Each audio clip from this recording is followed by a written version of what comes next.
예술 믿고 성령으로 세례받아 영의 눈을 뜨기 시작하면서 거듭나면 우리가 경험하는 것은 알 수 없는 영적 현상이라는 것입니다. 누구도 자세하게 설명해 주지 않을 뿐 아니라 그런 경험을 자주 하면 처음에는 신기하게 여기던 사람들도 차츰 이상한 눈으로 보기 시작합니다. 처음에는 이해해주던 분들이 차츰 이상하게 여기기 시작하면서 거리를 두는 것을 느낍니다. 목회자는 절제하라 하고 그런 것을 너무 연연하지 말고 말씀에 뿌리를 두는 신앙생활하고 권면합니다. 그래서 대부분 사람들은 여기서 주춤하고 물러서게 됩니다.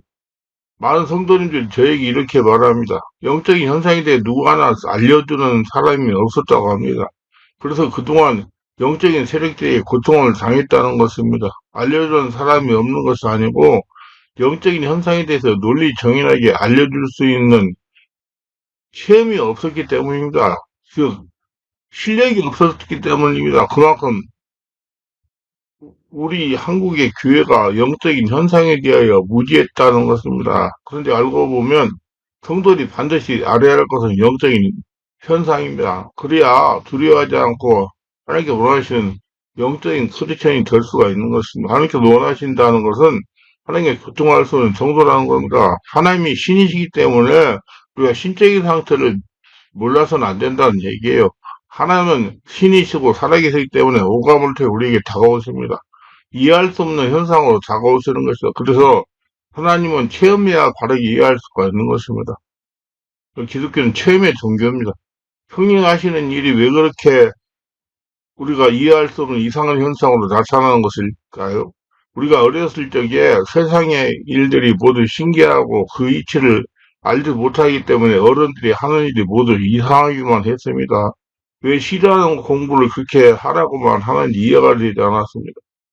그러나 세월이 흐르면서 성장하자 이런 세상 이치가 이해되고 궁금증이 사라집니다. 이 삶이 느껴지는 것은 우리가 그 세계의 질서를 모르기 때문입니다. 성령께서 우리에게 환상과 꿈과 이상으로 정보를 제공하는 것은 신의 세계의 통상적인 의사소통 방식입니다. 우리는 그런 영적 법칙을 이해하려고 하지 않고 우리의 이성으로 생각하려고 하는 것입니다. 보이는 것으로 판단하려고 그럽니다. 우리가 육신으로 성인일지라도 영으로는 어린아이이며 세상의 지식으로는 고학년이라도 신의 세계의 지식은 유치하다는 것을 인정해야 하는 것입니다. 그럼에도 불구하고 우리는 많은 것을 알고 있는 것으로 여기기 때문에 영의 지식을 가치로 하지 않는 것입니다. 또 보이지 않기 때문에 그래요. 성등과 현상과 느낌 등의 신호는 하나님의 언어 방식입니다. 그 언어를 이해하고 배우는 노력은 하지 않고 피하려고만 합니다. 다양한 영적 현상들이 의미하는 바를 이해하지 못하면 우리는 여전히 성령의 인도에 낯설게 되고 혼란과 갈등만 깊어지는 것입니다. 하나님은 하나님의 방식으로 우리를 인도하십니다. 그 인도하심에 우리는 신실하게 따르고 배워할 의무가 있는 것입니다. 구약 이스라엘 인도하시는 하나님을 통하여 우리는 하나님의 손길을 이해합니다. 이제 신학의 영으로 우리 가운데 성령으로 오신 분의 손길을 우리가 배우고 체험해야 됩니다. 처음 모든 것이 낯설고 이상하게 느껴지는 것입니다. 생소한 일을 경험하는 것은 경이롭고 호기심을 만들어내지만 익숙해지면 새로운 것도 경이로운 것도 없이 평범해지는 것입니다. 처음 방언을 말하면 모든 것이 신기롭고 놀랍습니다. 그러나 얼마 지나서 평범하고 일상으로 돌아갑니다. 처음 기도해서 병자가 고침받으면 정말 신기하고 세상이 새롭게 보입니다. 그러나 그 일도 얼마 지나면 시군통해지는 겁니다. 이처럼 신기한 일도 이해하고 나면 더 이상 신기한 것이 되지 않습니다. 모르면 두렵고 신기하지만 알면 과학이 되고 상식이 되는 것입니다. 그렇기 때문에 영의 일은 배워야 되고 체험해야 되고 경험해야 됩니다.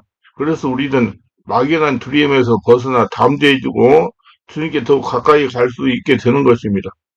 성령의 가르침은 말로 하는 것이 아니라 보여주고 그걸 이해하고 받아들이기까지 같은 현상을 보여주시는 것입니다.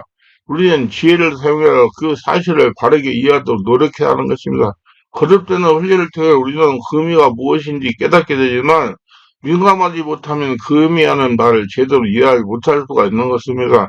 자신이 이해하는 것이 다른 사람들과 어떤 공통성을 지니고 있는지를 파악하는 일은 빼놓을 수 없습니다. 개인적인 경험에 그리고 공동체에서 무리 없이 받아들이기 위해서는 다른 사람들의 경험한 것과 유사성을 지녀야 됩니다. 서로 인정할 수가 있는 내용이어야 되며, 그러기 위해서 우리 경험은 검증을 거쳐야 되고, 교회에서 공인되는 절차를 갖춰야 되는 것입니다. 이것 없이는 개인적인 경험에 머물 뿐입니다. 그러므로 지도자가 되는 사람은 더욱 위의 점을 분명히 해야 되며, 많은 사람들에게 적용이 되어야 하는 책임을 지고 있는 사역자에게는 거듭되는 경험을 통해 확증해야만 되는 것입니다. 오랜 시간이 걸리는 검증과 합성의 절차를 거치게 되면 많은 사람들에게 적용되어 원하는 결과를 얻어낼 증거가 따라야 되는 것입니다. 그래서 다른 사람들이 가르칠 수가 있고 그 방법 원리를 적용할 수 있게 되는 것입니다. 성령의 방법은 우리가 알지 못할 때는 이상한 것이지만 그 의미를 제대로 깨닫고 알면 제대로 이상한 것이 없습니다.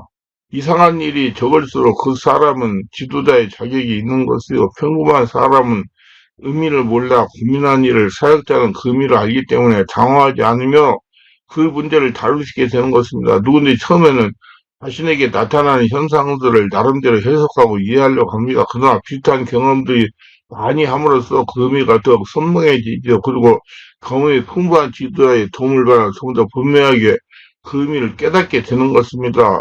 의미를 알지 못하면 적용이 되지 않고 문제를 다룰 수 없게 되는 겁니다. 우리는 지금까지 기록된 말씀을 깨닫고 이해하는 것으로 만족했습니다. 기록된 말씀의 그 너머로는 마치 금단의 구역에 들어가는 것처럼 두려워하고 못 들어가게 제안했습니다. 잘못된다고 그러죠. 그거 잘못된 곳이라고 그러고. 그러나 성수가 그랬더는 영에게 도전해야 됩니다. 하셔야 돼. 체험해야 돼요. 실상 그것을 배우기 위한 기초로 말씀 배우고 신앙생활하는 것입니다. 그래서 가서 도전하고 부딪혀야 됩니다. 그래야지 여러분 그 방면이 열립니다. 우리 신앙의 목적은 다른 사람들을 섬기는 것이 있습니다. 그러기 위해서 자신이 배우고 그것을 위해 다른 사람들이 섬기는 집을 짓는 겁니다. 우리는 육체로 영으로 타인을 섬깁니다. 육체로 섬겨야 할 경우가 있고 영으로 섬겨야 할 경우가 있습니다. 이 모든 것을 제대로 부응할 수 있는 상태가 바람직하고 건강한 영성인 겁니다. 어느 한쪽만으로 섬기는 것은 불안자되지 못한 것이며 기형입니다. 그럼에도 불구하고 그걸 느끼지 못합니다. 영으로 섬기는 일을 위해서 우리가 영적인 일을 제대로 알아야 되는데 그러기 위해서는 경험하는 것이 처음에는 이상하고 기이하게 느껴지는 것들입니다. 하나님은 알아낼 수 없는 우리의 방법으로 하지 않고 알 수 없는 하나님의 방법으로 하시는 것을 먼저 이해해야 되는 것입니다. 그래서 우리가 하나의 방법을 깨달아 가려고 노력해야 그건 성령으로 되는 거예요. 그리고 그 언어와 행위를 이해하는 법을 배워 나가야 됩니다. 하나님에게는 하나님의 방법이 있는 것입니다. 그분은 영이시기 때문입니다. 제대로 알지 못하는 어설픈 지도자들은 이런 사실을 부인하고 받아들여 하지 않기 때문에 그 속에 들어가지 못합니다. 모험 없이는 하나님께로 나갈 수가 없죠. 우리는 무궁하진 하나님의 능력의 세계로 나가기 위해 모험이 필요합니다. 도전이 필요해요. 잘못된다. 가지 마라. 봐야 돼요. 가서 부딪혀 봐야 돼. 그래야지 그 부분이 열립니다. 이런 용기 있는 선구자들로 인해서 하나님의 비밀을 하나씩 우리 가운데 그 모습을 드러내어 상식이 됩니다. 이런 용기 있는 많은 도전자가 나와야 우리는 주님의 풍성한 색으로 들어가는 일이 쉬워질 것입니다. 그래서 더 강해지고 남자들도 예수님을 닮아가고 그렇죠. 기도하면서 경험하는 일들을 이상한 일 만난 것처럼 기이하게 여기지 마세요. 그 은혜를 공공히 묵상하십시오. 그리고 기억해 두세요. 하나님은 다시 그런 환상을 경험하심으로써 그 의미를 확정하십니다. 그러나 그게 마치 물체를 자르듯이 선명하게 이루어지는 것이 아닙니다. 예민하지 않으면 흘려버릴 수도 있는 그런 무함이 항상 동반합니다. 그래서 정신을 차려야 되는 것입니다. 바르게 알고 바르게 깨닫고 도전하시고 부딪히려고 하시고 무서워하지 마세요. 절대 잘못되지 않습니다. 여러분 하나님의 자녀입니다. 아시고 잘 부딪히고 해서 영적 현상을 두려워하지 않아가지고 그 현상을 자기 것을 만들어서 영적인 깊이가 깊어지고 은혜가 충만하고 하나님과 친밀하게 지내는 복된 축복의 모두가 되시길 바랍니다. 기도합니다. 오늘도 죄설교를 끝까지 시청하신 분 축복하시고 구독, 좋아요, 알람 설정 공유하신 분 축복하시고 성령 세례받고 충만받아서 이제 성령으로 충만해서 영적 현상 두려워하지 말고 부딪혀가지고 깨달아 알고 숙성해서 하나님이 살아계신 역사를 따라가는 복신자가 다 되게 하소서. 예수님 이름으로 기도하며 아멘.